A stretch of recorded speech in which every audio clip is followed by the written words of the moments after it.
Police have been flooding the subway system in hopes to ease concerns after one man turned a normal morning commute upside down.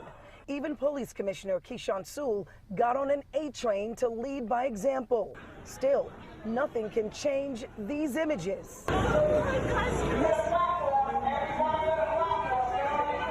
think this is a gun violence issue, and it could happen anywhere. This guy wasn't even from New York, was he? So I think it's completely random. It could happen anywhere. New surveillance video obtained by Pix 11 News, police say shows Frank James before he went on a shooting rampage. Sources tell us James had just parked this U-Haul in Gravesend.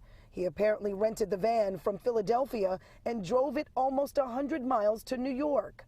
Tuesday morning, he parked it here on Kings Highway, then entered the subway system. Once on a northbound N train, just a few stops in, the 62-year-old allegedly executed his violent plan, prepared with a gas mask. James let off smoke canisters before shooting several passengers on the train Tuesday morning.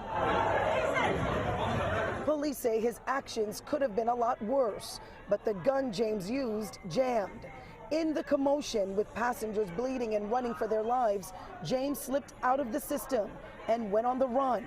But within hours, police were able to identify him from the items James left behind, including a gun, a hatchet, a bag filled with fireworks, even a credit card.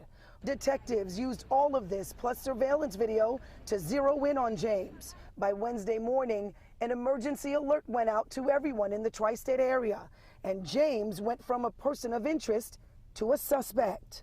What he's accused of doing is unsettling to strap hangers, but news of his arrest is calming some fears. Thank God he's off the street and no one else will get hurt. You know, that's the main thing about it. No one could get hurt, so that's pretty good. And sources are telling me that a part of this investigation is to really get into what was going through James's head at the time of all of this. So detectives are talking with his family just to get a sense of what he was thinking. As far as this shooting, everything that happened out here, it's still very fresh on the minds of folks in this community. For now, we're live in Sunset Park. Nicole Johnson, Pix 11 News.